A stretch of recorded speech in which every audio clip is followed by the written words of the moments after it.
silence between us stretches out, and for the first time tonight, I begin to feel the weight of my actions pressing on me. But instead of softening, I stand firm.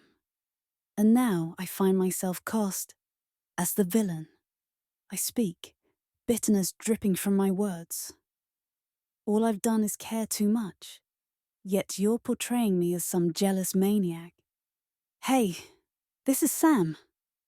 The restaurant gleams like a dream. Soft light dancing off polished wine glasses. The hum of hushed conversations mixes with the gentle clink of cutlery. I lead Nicole to our table, pulling out her chair like an old-fashioned gentleman.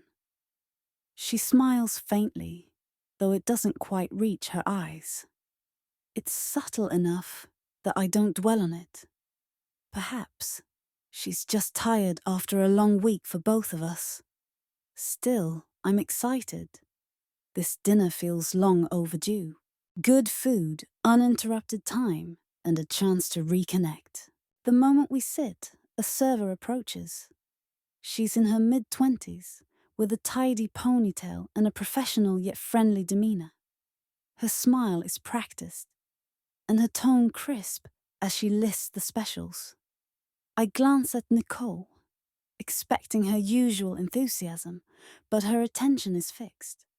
Not on me, nor the menu, but on the server. "Can I start you off with drinks?" the server asks, pen poised. I quickly order a scotch, trying to set the tone. Nicole hesitates for a moment longer than usual before choosing a glass of wine. Her tone is sharp, the words abrupt. The server nods, her smile unwavering, and leaves to fetch our drinks. Nicole adjusts her napkin, smoothing the fabric with deliberate care, her fingers moving slowly. She's quiet, her energy taut like a bowstring. I lean in, trying to draw her into the moment. "How was your meeting today? Did the presentation go as planned?" Her lips curve into a smile that doesn't quite feel real. "It went fine," she replies. "Nothing exciting." Her words trail off as her eyes flicker toward the server, who weaves through the tables with a tray, balanced expertly on one hand. I fight the urge to turn and look myself. Nicole's reactions are subtle. Her jaw tightens, her fingers tap against the tablecloth. I dismiss it as her usual sharp attention to detail. When the server returns with our drinks, her approach is smooth and practiced. "Your scotch, sir, and for you, ma'am," she says, placing the glasses gently in front of us. Nicole remains perfectly still, watching the server smile briefly before walking away. Her response is almost imperceptible. Her posture stiffens, and her fingers curl slightly around her glass. I try again, eager to steer the evening in a better direction. "Did you get a chance to talk to Janet about the budget?" Nicole blinks, as if returning to the present, and nods. "Yes, she agreed to the changes." Her words are polite, but her tone flat, as though her mind is elsewhere. I follow her gaze, noticing the server delivering plates to a nearby table, smiling at the diners. Nicole presses her lips into a tight line. By the time our appetizers arrive, the tension around the table feels almost palpable. Nicole's smile is brittle, her laughter delayed and hollow. The server checks on us again, her demeanor calm and professional. But Nicole's body language speaks volumes. "Is everything to your liking?" the server asks, her voice light. Nicole doesn't answer right away, so I jump in with a quick, "Everything's great, thanks." The server nods and moves on, but Nicole's eyes follow her, her lips twitching into a barely controlled frown. "Nicole," I venture cautiously, "is something wrong?" She blinks, startled by the question. "No," she says quickly, too quickly. I want to let it go and focus on our evening, but Nicole's mood is impossible to ignore. Every interaction with the server seems to amplify her tension. Her movements are sharper now, cutting her food with unnecessary force, repositioning her glass with precise, pointed care. When the server checks in again, Nicole's smile is a frozen mask. The server, oblivious to the storm building at our table, continues her work with the same professional cheer. Nicole has crossed her arms, her gaze narrowing. I try to steer the conversation back to us, asking about her upcoming project, her weekend plans. She answers, but her responses are short, as if she's only half listening. The other half of her attention is locked on the server, tracking her every move like a hawk. This restaurant is perfect, I think, chic and intimate. Just what I imagined when Sam suggested a romantic dinner. I've been looking forward to this all day. Choosing the perfect dress, curling my hair just right. As we enter, the soft lighting and faint aroma of truffle oil set the mood. I smile, thinking this will be a special evening. Then the server shows up. She's pretty in that effortlessly fresh-faced way, mid-20s, glowing skin, and a ponytail that's just a little too bouncy. I notice her immediately. Not because she stands out, but because of how her eyes linger on Sam. Her smile feels a little too wide when she greets us, a little too personal as she introduces herself. "Can I start you off with drinks?" she asks, her voice syrupy sweet. I'm already irritated, but I can't exactly snap at her for doing her job. Sam orders a scotch, his tone casual, as if he doesn't notice her at all. I wait a beat too long before asking for wine. My voice sounds off, even to me. But she doesn't react, nodding all professionalism and walking away. I glance at Sam, but he's oblivious, smiling at the menu.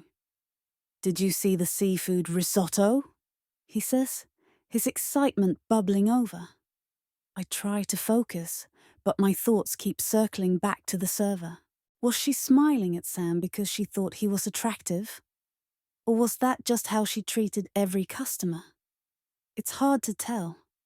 My thoughts spiral, replaying the interaction in excruciating detail. When she returns with our drinks, I study her carefully. Her movements are smooth and efficient, but there's something about how she places Sam's glass in front of him. It feels deliberate, almost intimate. I can't explain why it bothers me so much, but it does. "Your scotch, sir, and for you, ma'am," she says, smiling again. That smile. It's starting to feel less like professionalism and more like an invitation. Sam thanks her politely, and I clench my jaw. "Everything okay?" he asks, brow furrowed. "Fine," I say, forcing a smile. But I can feel my irritation growing, tightening within me. The server moves between tables, her cheerful demeanor unchanged. I can't help but notice how she moves, how her ponytail swings as she walks. She's pretty, sure, but she's also there. Every time she approaches, it feels like she's intruding on our evening, like she's inserting herself into a space that should belong to me and Sam. "Have you decided on appetizers?" she asks when she returns. I glance at Sam, waiting for him to speak first. He orders the calamari, his tone light and friendly. I order bruschetta, but my voice is sharper than I intended. She doesn't flinch, just nods and scribbles on her pad before disappearing again. Sam looks at me, confused. "Are you okay? You seem tense." "I'm fine," I snap, though it's clear I'm not. With each interaction, my frustration builds. I notice every little thing. The way her smile lingers, the soft laugh she gives when Sam says something mildly amusing. It's as if she's deliberately trying to charm him, to pull his attention away from me. And what bothers me more is that Sam doesn't seem to notice. He's polite as always, but in my mind, his politeness feels like encouragement. Doesn't he see the way she looks at him? The way she lights up every time he speaks? I replay the moments in my head, exaggerating them, amplifying her tone, her expressions. By the time our appetizers arrive, my mood is completely soured. The bruschetta tastes like cardboard, and I push it around my plate, barely eating. Sam tries to pull me into conversation, asking about work and my weekend plans, but I can't focus. The server's back, refilling our glasses, asking if everything's okay. Sam answers, his tone warm, and I feel a fresh wave of irritation. I can't decide if I'm more annoyed with her for being so present or with Sam for not seeing it. My mind spins, each thought feeding into the next. Why does she keep smiling like that? Why isn't Sam shutting her down? Is he enjoying this? A flush of heat rises in my cheeks. My fingers tighten around my fork. She's really attentive, isn't she? I say, my voice dripping with sarcasm. Sam blinks, caught off guard. She's just doing her job, I mutter, stabbing a piece of bruschetta. I'm trying to hold it together, but the jealousy is becoming overwhelming. It feels like a storm is building inside me, ready to erupt. Each new encounter with the server feels like another sharp poke, each one harder to bear than the last. By now, I can't even tell if what I'm experiencing is real or just my own self-doubt blown out of proportion. The atmosphere shifts somewhere between the appetizer and the main course. Nicole isn't as talkative, and her responses have become short. I try to steer the conversation back to something light, a funny work story or some playful banter about her favorite show. But her attention keeps drifting. At first, I think it's just a result of a long day. Everyone has their off moments. But when the server comes by to refill our drinks, I notice Nicole's body stiffen, her lips pressed into a tight line. The server asks if everything tastes good so far, and her voice remains polite, but distant. Good, thanks, I answer briefly, trying to keep it short. Nicole doesn't respond. Her eyes stay focused on her plate. The server waits a moment, probably expecting some kind of acknowledgement, before walking away. Nicole exhales sharply, almost in frustration. Is something wrong? I ask in a softer voice. No, she replies without looking up. I let it go, hoping she'll ease up. But as the night continues, her tension becomes more obvious. She's hardly eating, pushing food around on her plate instead of taking bites. Each time the server approaches, Nicole's eyes narrow, as if the woman has personally wronged her. It's not long before the passive-aggressive comments start. She's so attentive, don't you think? Nicole remarks, her tone laced with something I can't quite put my finger on. She's just doing her job, I respond, trying to keep my tone neutral. Nicole doesn't seem satisfied by my answer, muttering something under her breath that I can't catch. When the server comes back to clear the plates, Nicole looks up, forcing a brittle smile. You're very thorough. You check on your tables this much? The server blinks, surprised, but quickly recovers. We aim to provide excellent service, ma'am, she says, with a polite smile, before walking away.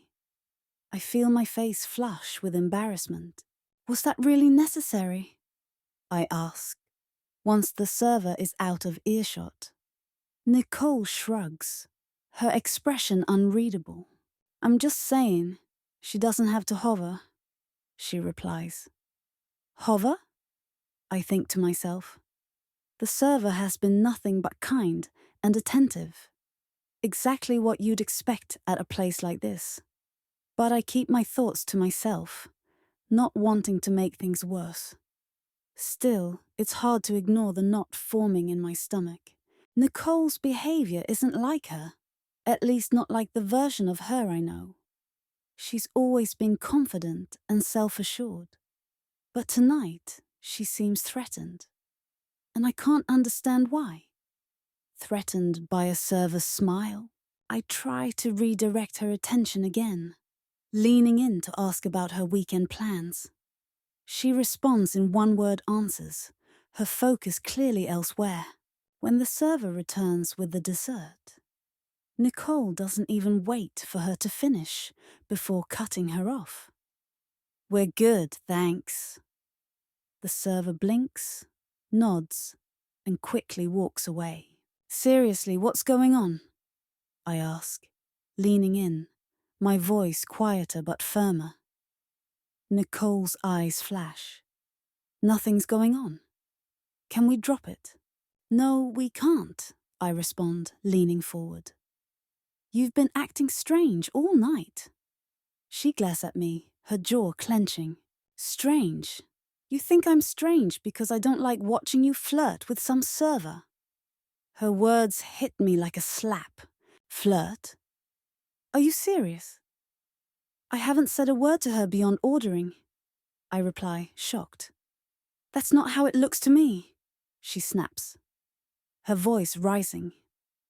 I glance around, noticing a few heads turning our way.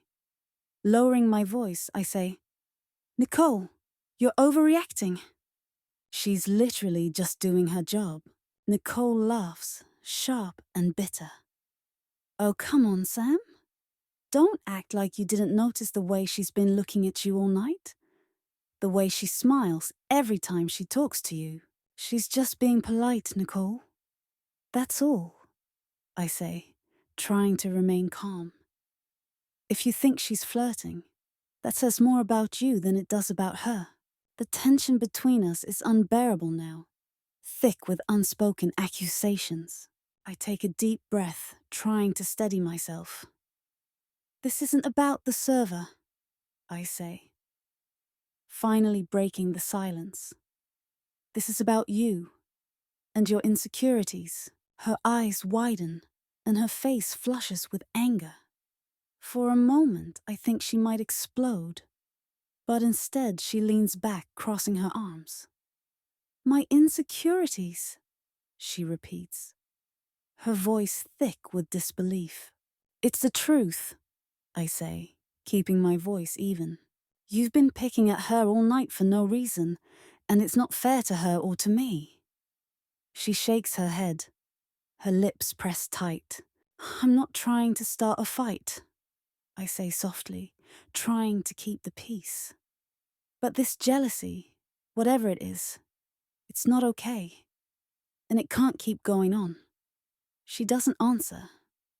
Her eyes stay glued to the table, and I can see the inner conflict in her. Anger fighting something deeper.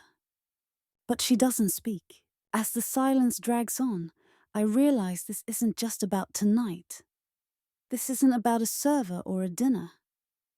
This is about our relationship and whether we can work through this. For the first time, I'm not sure of the answer. You're overreacting, I say, leaning back in my chair, trying to hide the frustration bubbling up inside me. Sam doesn't flinch. His gaze is steady, sharp. Am I? He responds, his voice calm but firm. This isn't the first time, Nicole, and it's exhausting. His words hit harder than I expected. Exhausting, I repeat. Is me caring about us now a burden? Caring, he repeats, leaning forward. Caring isn't snapping at a server who's done nothing wrong. It's not accusing me of things I haven't even thought about. This, whatever this is, it's not about caring. I grip the edge of the table, trying to steady myself. She was flirting, Sam. You can't pretend you didn't see it.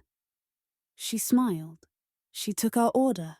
Nicole, that's her job, Sam says bluntly. And even if she was flirting, so what? I'm here with you. I chose you, but you're so wrapped up in proving some imaginary point that you can't even see that. Imaginary? My voice rises and I don't care who hears. You're defending her over me. What does that say about us? It says I have limits, Sam replies firmly. And you crossed them tonight. I blink, caught off guard by his words. Limits? What limits? I'm your girlfriend. I have every right to... To what? He interrupts, his voice sharp. Humiliate me? Act like you own me? You don't have the right to treat me or anyone like this. The silence between us stretches, and for the first time, I feel the weight of my actions pressing down on me. But instead of softening, I dig in. So now I'm the bad guy, I spit, bitterness seeping into my voice. All I've done is care too much, and you're making me out to be some jealous psycho. Sam exhales sharply, shaking his head. Of course you're acting like a jealous psycho, and I'm not putting up with it anymore. My chest tightens. You're breaking up with me over one stupid night. One night. He lets out a bitter laugh. This isn't one night. This is you losing it every time a woman so much as exists near me. It's exhausting, and I'm done. You can't keep making your paranoia my problem. He stands, grabbing his wallet and tossing cash on the table without a second glance. The gesture is quick, final, like slamming a door. I'm leaving, he says flatly. Stay here. Leave. Do whatever you want. But whatever this is, we're done. Without waiting for a response, he walks away, his steps firm, his back straight. No hesitation, no looking back. I sit frozen, humiliated, seething. The server glances in my direction, but I glare at her, daring her to say something. He's wrong, I mutter to myself. He'll realize it. He'll come crawling back. He always does, won't he?